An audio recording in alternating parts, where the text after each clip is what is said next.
Bueno, ¿qué tal? ¿Cómo les va? Buenos días, buenas tardes, buenas noches, depende a qué hora sea que estén mirando esto. Como ven en pantalla, hoy vamos a trabajar el texto de Néstor García Canclini, La sociología de la cultura de Pierre Bourdieu. Pierre Bourdieu es un autor francés, contemporáneo de algunos otros autores que ya estuvo mencionando el profesor Bustos la clase pasada, por supuesto Michel Foucault, Derrida, Piaget, Simone de Beauvoir y muchos otros.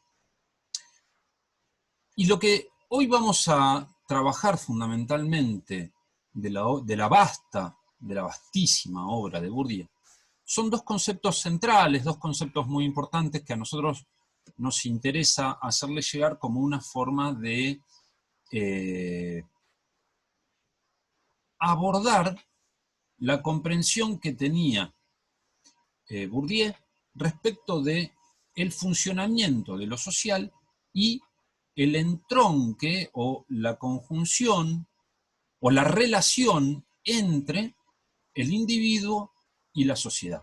Esta pregunta que está atravesando prácticamente, no sé si todos, pero casi todos los textos de la materia, casi todos los textos que trabajamos en la materia, y que es una pregunta que las ciencias sociales en general, la filosofía en particular, por supuesto, se viene planteando casi desde siempre, y la sociología también. Lo interesante de Bourdieu es que logra una muy interesante síntesis entre las dos escuelas de pensamiento que hasta entonces venían como hegemonizando el análisis de la sociedad y esta relación entre el individuo y la sociedad que mencionamos, que son dos escuelas de pensamiento que ya hemos abordado en la primera parte de la materia, y que son, por un lado, la escuela objetivista, en la cual tenemos, por supuesto, ahí como vemos en imagen, a Carlos Marx y Emilio Durkheim, y por otro lado, la escuela subjetivista, iniciada, representada fundamentalmente por Max Weber. Como dice el título de la diapositiva, que veo está medio, medio tapado por mi imagen, cosa que no había tenido en cuenta al momento de hacer la diapositiva, pero bueno, no importa, tampoco es que se pierden grandes cosas, se los voy contando yo. Lo central del trabajo de Bourdieu respecto de cómo abordar la comprensión del conjunto social y esta relación entre individuo y sociedad que venimos mencionando, es la complementación de estas diversas perspectivas metodológicas. Entonces, por un lado, Bourdieu, por supuesto, gracias a un financiamiento importante que se lo permitió, y montando un gran equipo de gente que trabajó con y para él, logra, o por un lado utiliza instrumentos metodológicos de la escuela objetivista, como ser el análisis estadístico, el análisis de grandes cantidades de revistas, fotografías, obras de arte, ingresos a los museos, etcétera, etcétera. Y por otro lado también va a hacer uso de instrumentos metodológicos de las perspectivas más de la escuela subjetivista, de la escuela de Weber, es decir, entrevistas en profundidad, historias de vida, etcétera, etcétera. Entonces, lo que logra Bourdieu es, complementando estas perspectivas, dar una visión muy particular, muy interesante de cómo se da, cómo se produce, en lo teórico, por supuesto, y a grandes rasgos, el funcionamiento social. Entonces, nosotros hoy nos vamos a centrar en dos de los conceptos fundamentales de Bourdieu al respecto. Por un lado, el hábitus, y por el otro lado, los campos, la teoría de los campos. Por supuesto, lo que vamos a hacer hoy es meramente una introducción a estos temas de los cuales podríamos estar hablando largamente. Empecemos por el tema de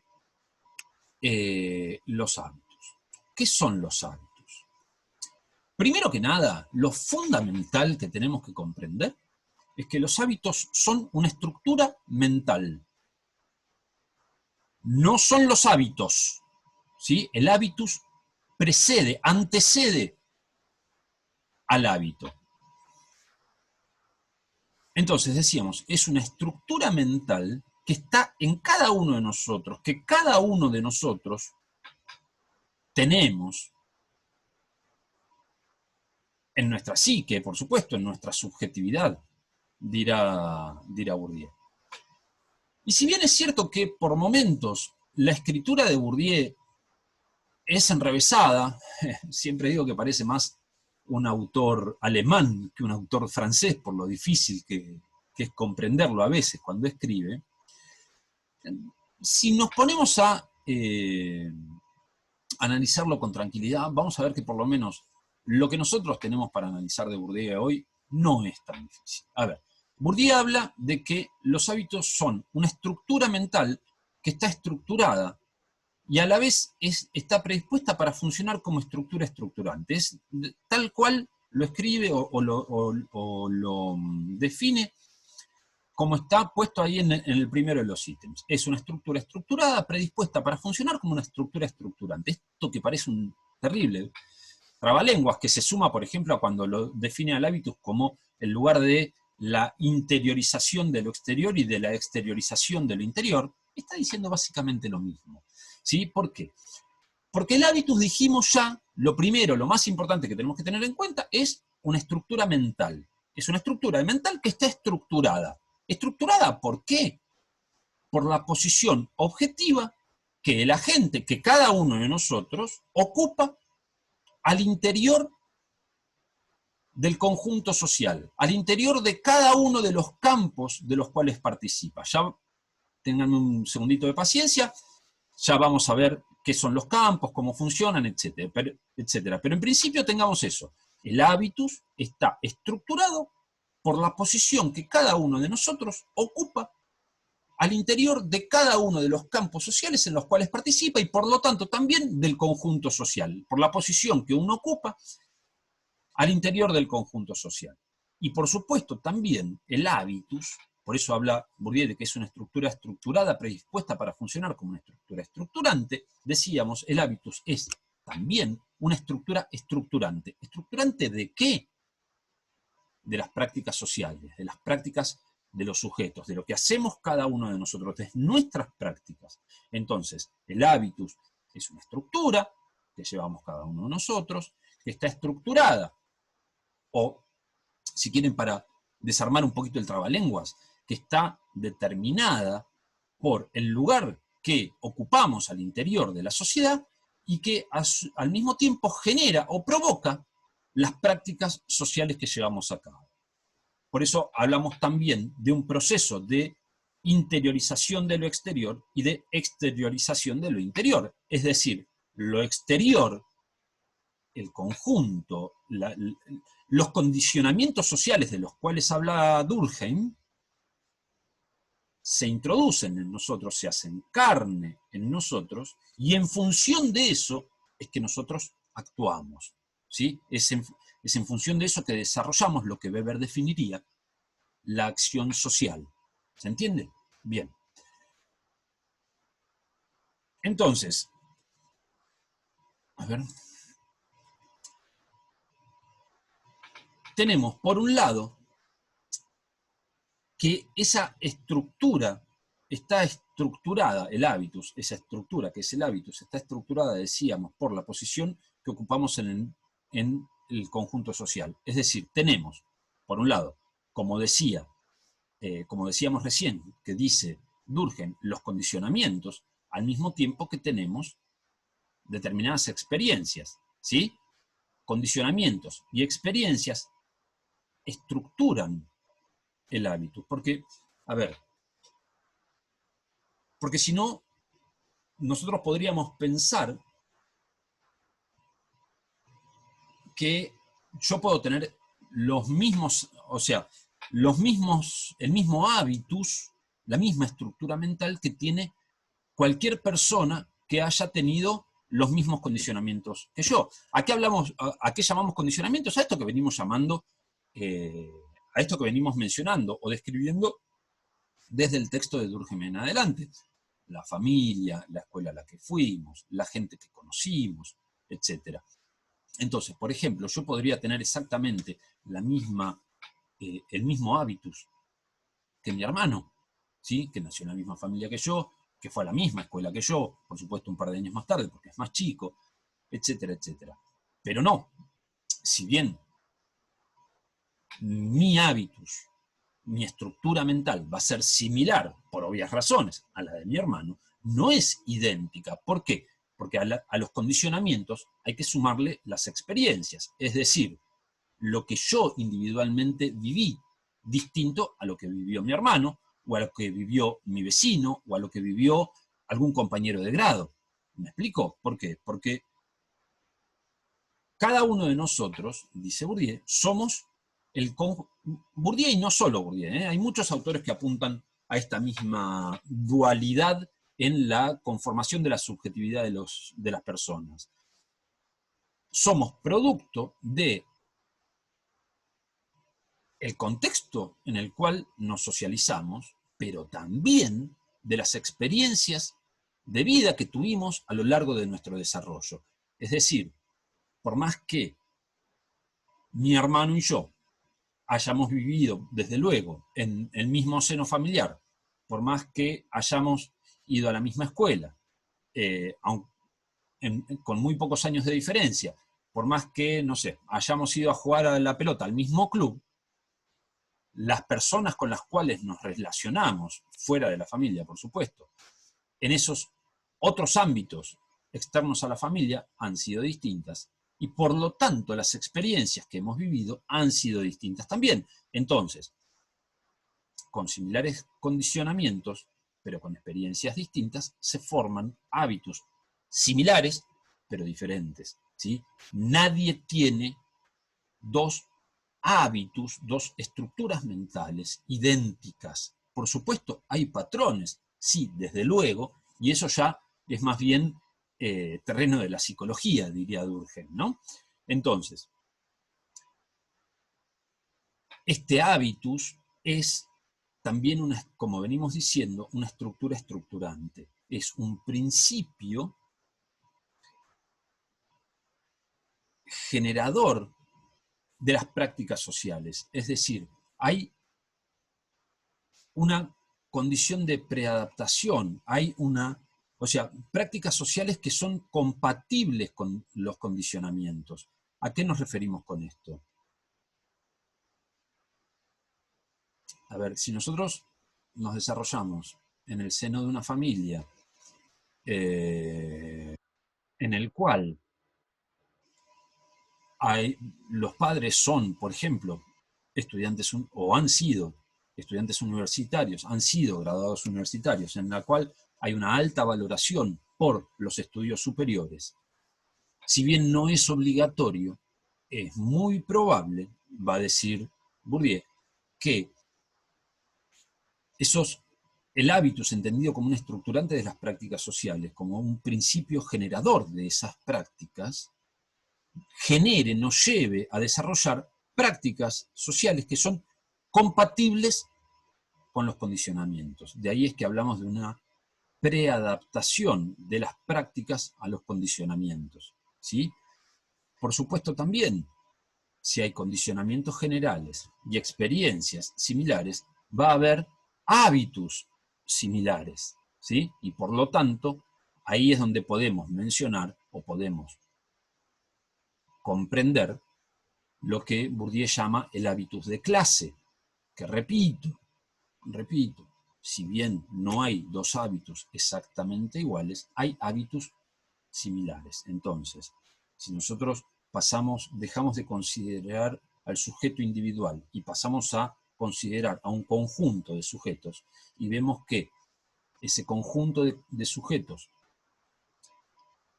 atravesó a través del proceso de socialización en su familia y en su barrio y en su escuela y en el club al que iba, etc.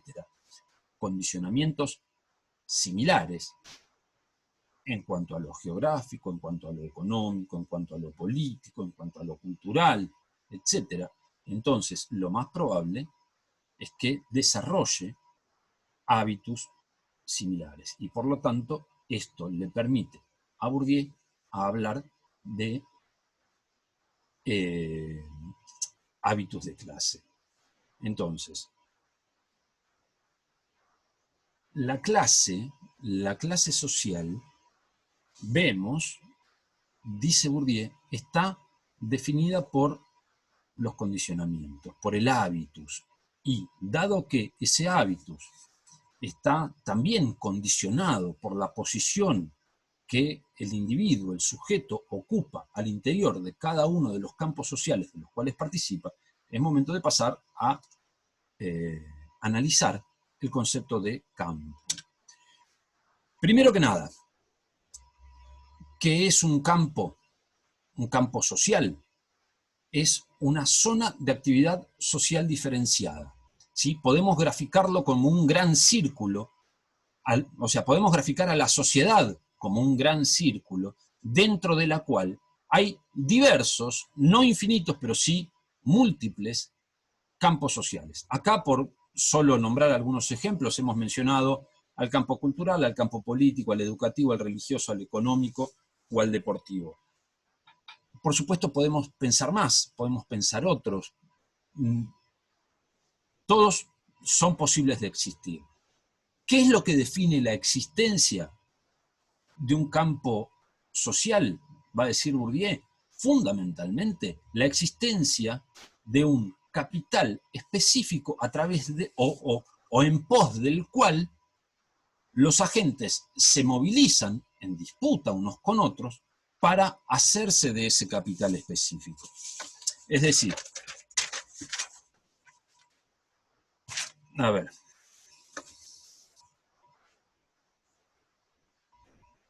cada campo, decíamos, se define por el capital específico que está en disputa al interior de ese campo. Por supuesto, el lógico, el más fácil de pensar es el capital del campo económico. ¿Por qué? Porque es el capital económico. Eso es un concepto que tenemos previsto, que tenemos, que conocemos, etc. Con esta estructura, algo que debería haber dicho un ratito antes, me olvidé, pero lo echamos acá. Con esta manera de entender a la sociedad, Bourdieu se diferencia de la típica estructura marxista para concebir la sociedad que recordaremos con el texto de Miliband, por ejemplo, con el texto del propio Marx. La concebía como una pirámide que estaba dividida en dos, ¿sí? Según, desde la teoría más básica, más elemental, más teórica, si vale la redundancia, en función de la propiedad o no de los medios de producción. Aquellos que son propietarios de los medios de producción son los burgueses, aquellos que son no propietarios de los medios de producción y que solo pueden ofrecer su fuerza de trabajo como mercancía para ser intercambiada por otras en el mercado, son, decíamos entonces, el proletariado son los no propietarios de los medios de producción. Entonces, Bourdieu va a transformar o va a cambiar parcialmente esta idea, concibiendo, como decíamos, a la sociedad como un gran círculo adentro del cual están los otros círculos menores que son los campos sociales, en el cual el capital, como vemos, sigue cumpliendo un rol preponderante. ¿Por qué?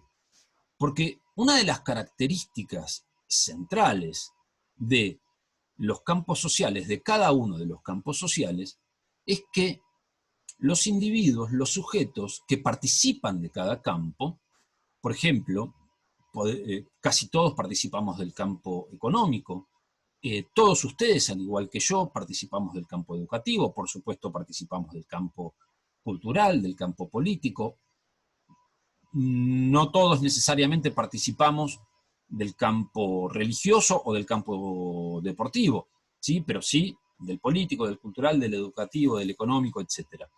Decía, cada uno de nosotros participa, forma parte de diversos campos. En cada uno de esos campos lo que está en juego es un determinado tipo de capital en particular. Decíamos, en el campo económico, el capital económico, en el campo cultural, también el capital cultural, en el campo político será el poder, en el campo educativo será el prestigio, en el campo deportivo será la fama, lo que fuera.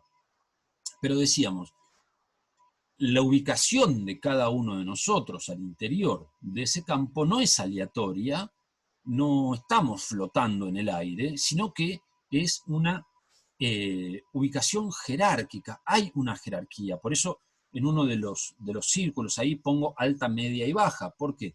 Porque en función de la cantidad del capital específico que cada uno de nosotros posee de un campo determinado, es que ocupamos una determinada posición al interior de ese campo. Entonces, ¿qué posición ocupa una persona al interior del campo económico? Bueno, depende de la cantidad de capital económico que posea él y el resto, porque siempre es una posición relativa. Es decir, vamos a suponer una persona cualquiera que posea un capital económico de $1.000.000, ¿sí? En un conjunto social como el argentino, al interior del campo económico, esa persona va a ocupar una posición relativamente, digamos, media, ¿sí? La discusión por las grandes fortunas que se está dando nos muestra que hay mucha gente que tiene mucho más que eso. Pero bueno, eso al margen. Esa misma persona, de repente, que tiene un capital económico de $1.000.000 y que en la Argentina le permite ocupar una posición intermedia tirando a alta, ok, podríamos pensar que en una nación de hipermillonarios, qué sé yo, en Qatar, en Dubái, y probablemente ocupe una posición media baja o baja, y probablemente en otra nación mucho más pobre, qué sé yo, digo, Haití, estaría ocupando una posición mucho más alta. ¿Por qué? Porque la posición que ocupamos es siempre una posición relativa, no es, una posición absoluta. Vamos a ponerlo, por ejemplo, como para ejemplificar de otra manera, el campo educativo. ¿Sí? Claramente, una persona que solamente cursó estudios primarios ocupa una posición baja al interior del campo educativo. Una persona que está, por ejemplo, ustedes que están cursando estudios universitarios, que están iniciando los estudios universitarios, podríamos pensar que al interior del campo educativo también están ocupando una posición intermedia tirando a alta. ¿Quién ocupa una posición alta al interior del campo educativo? Y qué sé yo, el que tiene un posgrado, ¿sí? El que, no sé, un investigador del CONICET, una cosa por el estilo. O el que tiene varios títulos universitarios. Vieron que hay gente que se dedica a coleccionar títulos universitarios, no sé cómo hacen, a uno le ha costado tener uno. Pero bueno, entonces, los campos poseen también un determinado grado de autonomía y un determinado grado de dependencia. ¿Qué significa esto? Que, por una parte, cada campo social tiene sus propias reglas de funcionamiento, sus propias normas, sus propias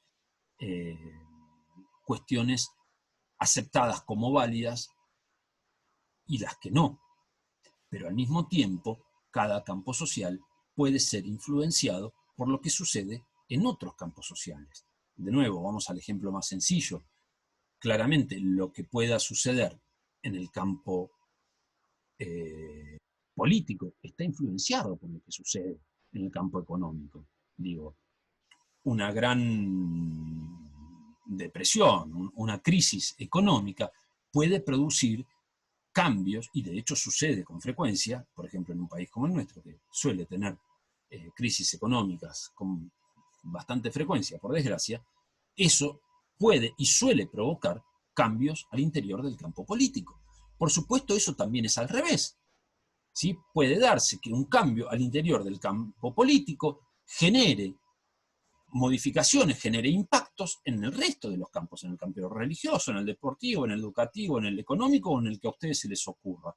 Por eso decimos que los campos sociales que describe Bourdieu, y como los describe Bourdieu, si bien por un lado tienen cierta autonomía en tanto y en cuanto tienen un capital específico que los forma, alrededor del cual el campo se forma, y al mismo tiempo tiene reglas propias de funcionamiento, tiene también un cierto grado de dependencia con lo que pasa en los otros campos sociales. ¿Y por qué se da esto?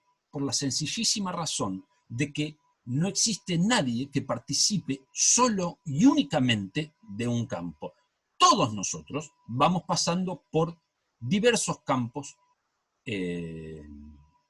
sociales, como lo llama Bourdieu.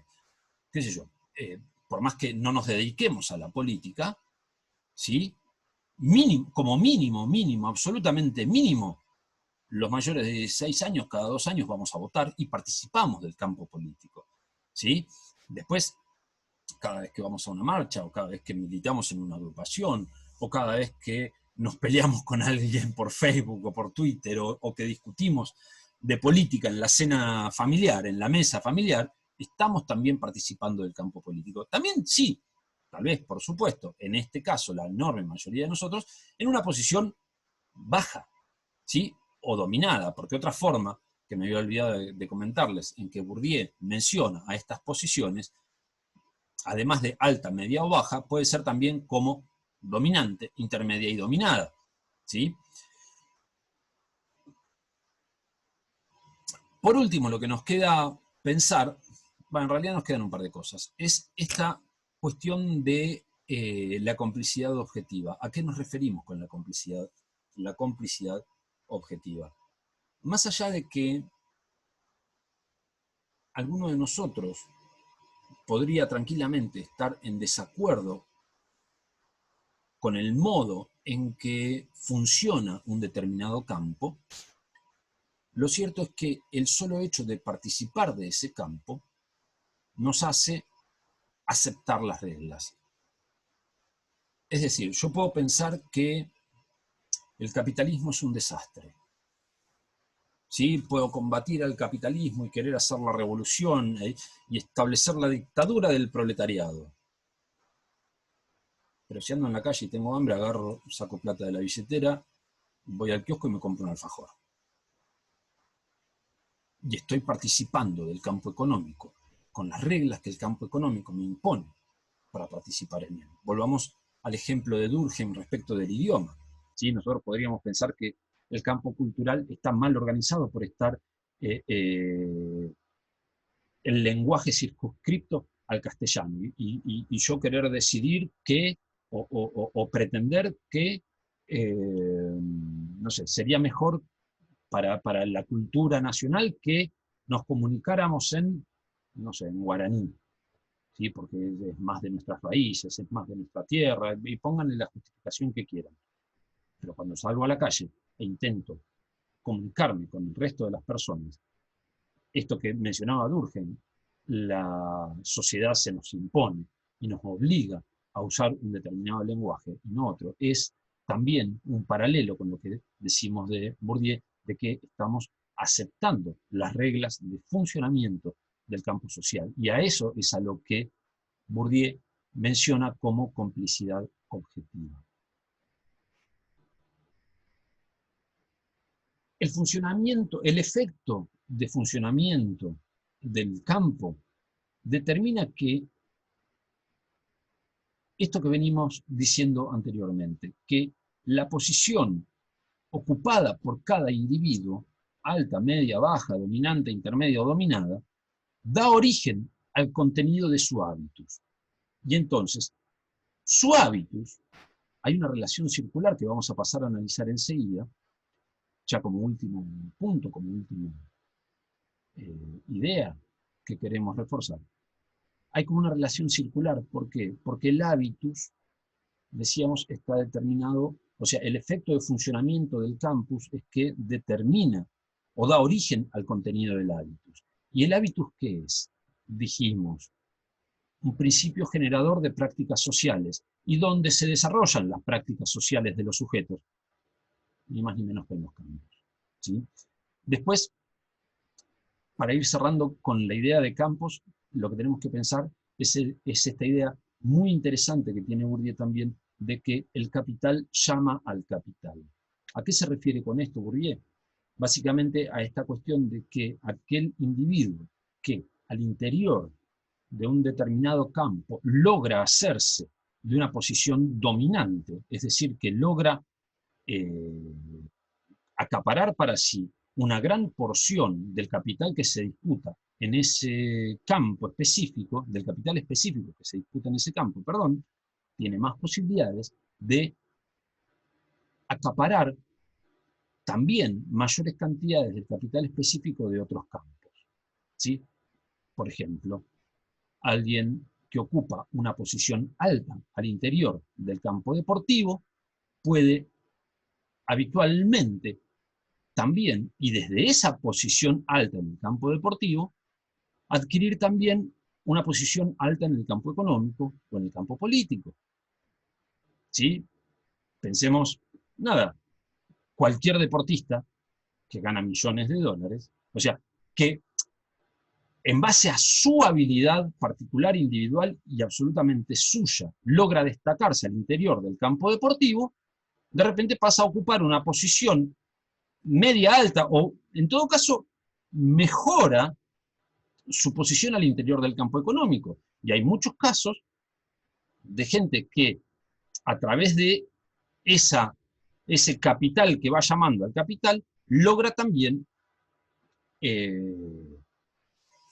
alcanzar posiciones altas o dominantes, por ejemplo, al interior del campo político o al interior del campo cultural. ¿Sí? Digo, gente que se transforma en un referente. A ver, por ejemplo, Daniel Scioli, ¿sí? Con un capital inicial alto en el campo económico, porque es de una familia que le permite desarrollarse en la motonáutica, que no es un deporte para cualquiera, adquiere notoriedad, adquiere fama y adquiere más dinero, por supuesto, y desde ahí salta al campo político y de repente alguien, o sea, primero desde el campo económico logra saltar al campo deportivo y desde el campo deportivo al campo político. ¿Sí? Entonces, de repente, alguien que de otra manera hubiera quedado únicamente como ocupando una posición intermedia o alta en el campo económico, utiliza ese capital de una forma tal que termina ocupando una posición también alta en el campo deportivo y en el campo político. Y como eso hay mil ejemplos que podemos pensar. Líderes religiosos que terminan siendo líderes políticos, personas con altos estudios, con doctorados, etcétera, personas dominantes al interior del campo educativo o académico, que adquieren mejoras en sus posiciones en el campo económico y de ahí también saltan al político, o son lo que hoy llamaríamos influencers, son personas que, sí, que generan una influencia al interior del campo cultural. Nos guste o no nos guste, no estoy haciendo una valoración ética ni moral, pero digo, un buen ejemplo, por ejemplo, es Marcelo Tinelli. Marcelo Tinelli, desde una familia sin recursos económicos extraordinarios, de repente, desde el campo cultural, desde una porción muy particular del campo cultural, como es la televisión, obtiene prestigio, que es, digamos, uno de los, o una de las expresiones fundamentales del campo cultural. De ahí, por supuesto, también eso trae de la mano una posición dominante al interior del campo económico y termina también teniendo una posición, no sé si extremadamente dominante o sí al interior del campo deportivo. Digo, es dirigente de o fue dirigente de un club de fútbol, muy importante de San Lorenzo de Almagro, fue o es, ya no sé, ya estoy perdido con eso, dirigente de la AFA o de la Liga de Fútbol o lo que sea. Digo, es un personaje o una persona, un sujeto dominante al interior del campo deportivo, del campo económico, del campo cultural, etc. Partiendo de un campo, ¿sí? Va por esta idea de que el capital llama al capital, va pudiendo saltar de una posición alta a otra en diversos campos. Bueno, y ya para terminar, esta relación, como mencionábamos, circular, univalente, ¿sí? Circular unidireccional, no bidireccional, entre hábitos, prácticas sociales y campos, porque decíamos al principio, el hábitus, está estructurado por la posición que el sujeto ocupa al interior de cada uno de los campos. Y a su vez, es causante de las prácticas de los sujetos. ¿Dónde se producen esas prácticas de los sujetos? En los campos sociales. Por eso hay una retroalimentación siempre en el mismo sentido, no al revés. ¿Sí? Una cuestión que me había olvidado de mencionar, que es importante y que no quiero dejar pasar. En definitiva, la posición social del sujeto es una especie de suma algebraica de las distintas posiciones que ese mismo sujeto ocupa al interior de cada uno de los campos de los cuales participa. ¿Me explico? Quiero decir, una persona que es dominada en el campo económico, que es dominada en el campo cultural, que es o que es intermedia en el campo deportivo, qué sé yo, porque juega, no sé, al tenis, y es el número 400 del ranking. Bueno, no, sí, no está tan mal el ejemplo. Y es dominada al interior del campo político, bueno, su posición social va a ser una posición baja o dominada. En cambio, por ejemplo, una persona que es dominante al interior del campo político, dominante al interior del campo económico, dominante al interior del campo cultural, bueno, es una persona que vamos, o que podríamos catalogar como una persona de clase alta, de posición alta. Bueno, creo que esto es todo. Espero se haya comprendido. Cualquier cosa me consultan a mí o a cada uno de sus docentes. Buenas tardes, buenos días, buenas noches. Nos vemos.